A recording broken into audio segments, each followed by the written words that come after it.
Hello, everyone, and welcome back to my channel. Today, the title of my message is Strength in the Struggle. God says He's going to give you strength right in the midst of your struggles. And see, we all go through struggles in our life at some point of time. We're going to go through some type of struggle, whether it's struggling to achieve things for us, we're trying to be a better person, or whether we are struggling trying to obtain goals that we have set for ourselves. But the struggle that I'm talking about is a different type of struggle. I'm talking about the struggle that comes when God allows tests and trials to come in your life. And then when you persevere through those tests and trials, you will develop spiritual strength, which is much deeper than natural strength. Because see, our natural strength and a natural just comes from us having a strong body and just being strong. For us, like when you see people building their muscles up, for us like a bodybuilder, and they are physically strong because of working out with weights, and also because of their nutrition, because of the diet that they are on, and the food that they are putting in their body, because it actually will make them much physically stronger than a person that does not take care of their body. But even though you have natural strength, even though you're strong in your body, eventually you're going to get tired. This body gets tired because, see, we are in the flesh. And so once your natural strength runs out, that's when that's when God adds His spiritual strength to us to keep us going. In Ecclesiastes, the 9th chapter, in the 11th verse, it says the race is not given to the swift, nor the battle to the strong. See, because it is the spiritual strength that will help us to endure this race. Not our natural, not in the natural. And it only comes from God. And so I want to read in Isaiah, the 40th chapter, the 28th through the 30th verse.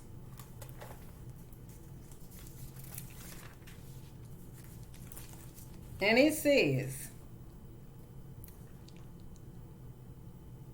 "Hast thou not known, hast thou not heard, that the everlasting God, the Lord, the creator of the ends of the earth, fainted not, neither is weary. There is no searching of his understanding. He giveth power to the faint, and to them that have no might he increases strength." It says in that 30th verse that even a youth shall faint. And we know that the youth are strong. They are much stronger than an older person. And it says that the youth shall faint and be weary. So even the youth, a lot of times, they are not strong at times. And the young men shall utterly fall. And it says, "But they that wait upon the Lord shall renew their strength. They shall mount up with wings as eagles. They shall run and not be weary. They shall walk and not faint." And see, have you ever heard people say that God will put His super on your natural? Because that's exactly what God does when we go through our tests and trials. Because I know there have been many times, I can say there have been many times when I was going through different tests and trials that I know it was not my strength that carried me through the tests and trials. Because once I came through the trial and was on the other side of it, I knew somewhere that God's strength had kicked in. Because I was weary, I was tired. I know physically it was not me that carried me through these tests and trials. And I know other people can attest to what I am saying. And see, it was because I stayed with God. See, when you're in that struggle and things are so hard and it just seems like it's never going to end, You have to hang in there. You have to hold on to God, because God is going to keep you. If you hold on to God, then God is going to bring you through that thing, whatever it is. And when you come out of it, you're going to be much stronger than you was before you went through it. And see, the struggles that we have the struggles that we have with God when we are in God, or to make us strong. The struggles come to make us strong, not to destroy us, but to make us strong. Because you're going to need that spiritual strength as you continue to walk with God. And see, in 1 Peter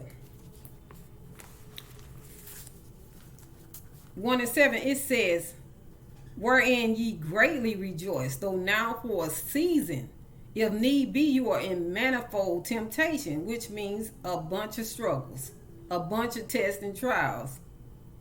You're in manifold temptation, that the trial of your faith, being much more precious than gold that perish, might be found into praise, honor, and glory at the appearing of Jesus Christ.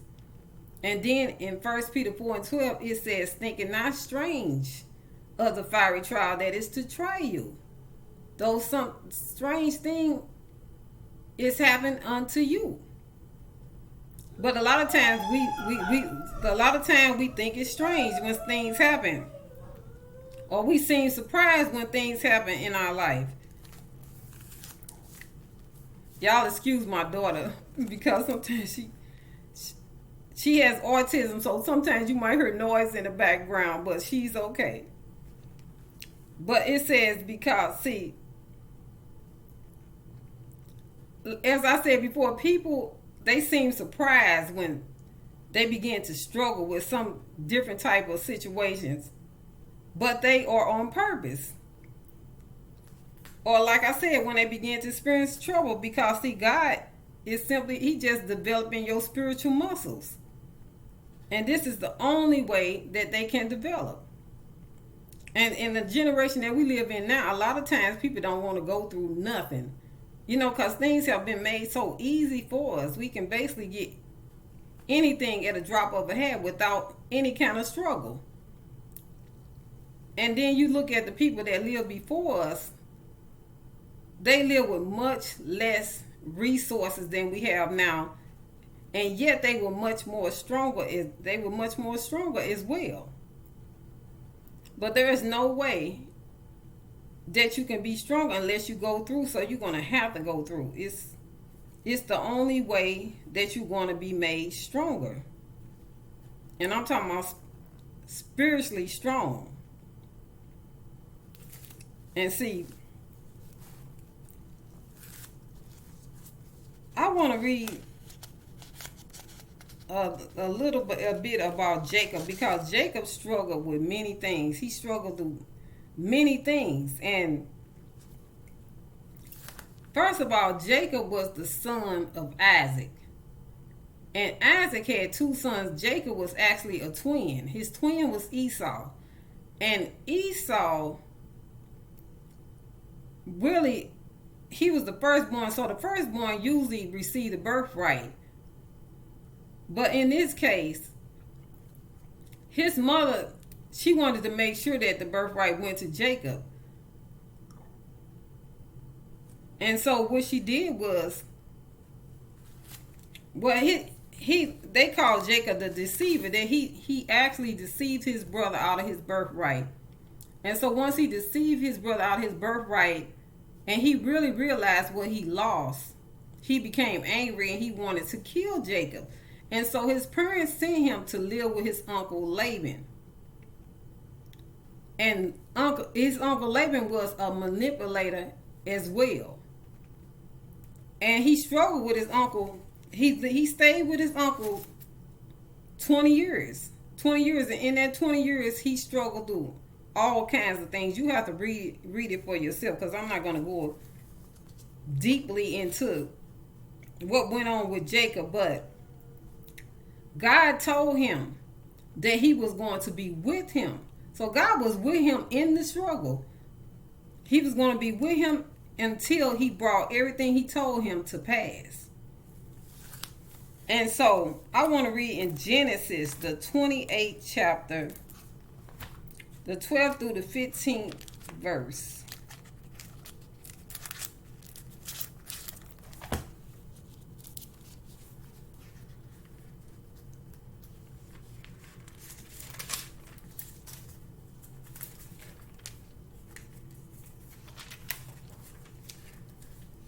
Okay, the 28th.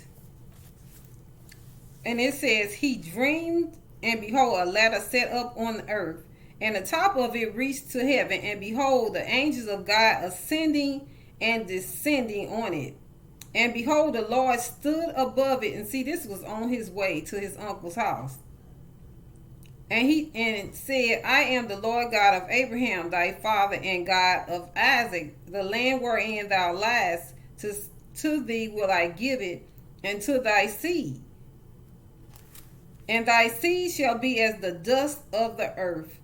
These are the promises he gave Jacob. And thou shalt spread abroad to the west and to the east, and to the north and to the south. And in thee and in thy seed shall all the families of the earth be blessed.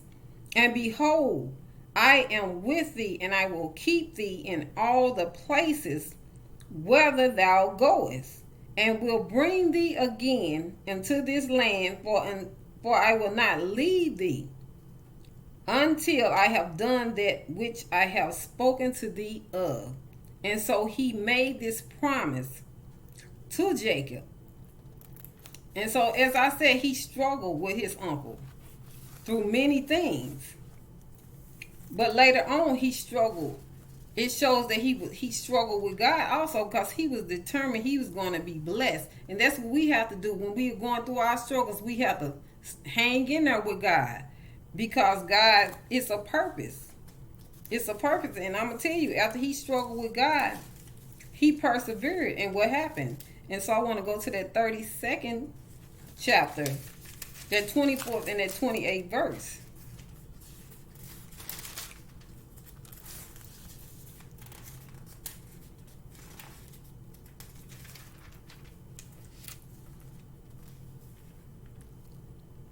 And it says, and Jacob was left alone, and there wrestled a man with him until the breaking of the day. And when he saw that he prevailed not against him, because Jacob would not let him go, he touched the hollow of his thigh, and the hollow of Jacob's thigh was out of joint. He wrestled with him. And he said, let me go, for the day breaketh. And he said, I will not let thee go, except thou bless me. And he said unto him, what is thy name? And he said, Jacob. And he said, thy name shall be called no more Jacob, but Israel. For as a prince hast thou power with God and with men, and hast prevailed. And see, when Jacob left Laban, Jacob went in, it was just him by himself. But when Jacob came out, Jacob had 2 wives, and he had 11 sons. He had much cattle. Jacob came out with a lot when he went through. And this was just the beginning of what God was going to do in his life. And so I also want to talk about Samson. I thought about Samson because Samson, when God birthed him through his mother and father, he made Samson strong naturally. Samson was very strong, more than a normal man. And Samson had his goal. God often sent judges at different times to deliver his people. And see, and in his life, he destroyed several of the Philistines. He destroyed a lot of them. And he met Delilah. And then he met Delilah. And Delilah, he fell in love with her, but he didn't realize that Delilah was his enemy. And so she got him to lay in her lap because Samson's strength was in his hair.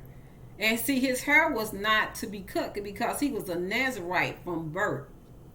And so he laid in her lap and she cut off his hair. And so what ended up happening was they were able to take over him. They was able to take advantage of him because now he had no strength. And so they put his eyes out and then they put him in prison. But see, once he was in prison, then they was using him for sport, which they was making fun of him. Samson was praying. And see, while Samson was praying, I don't even think Samson realized that his hair began to grow back. His hair was growing. His hair was growing. And you know he had to be struggling because he could not see. And the more he prayed, the more that hair began to grow back. And see, the more his strength was coming. But do you realize it was not Samson's strength anymore? It was God's strength now. And see, it says that Samson, in his death, killed more Philistines than he did in his life. See, God's strength is much better than our strength. And I just want to end this by saying that we have to stay wherever God puts us, whatever place that we are in. Stop trying to get out of that place. Because God is working on you and God is developing, as I said, He's developing your strength, He's developing your spiritual muscles. And when you come out, you're going to be much stronger. So be blessed. Amen. Bye-bye for now. Have a blessed and prosperous day.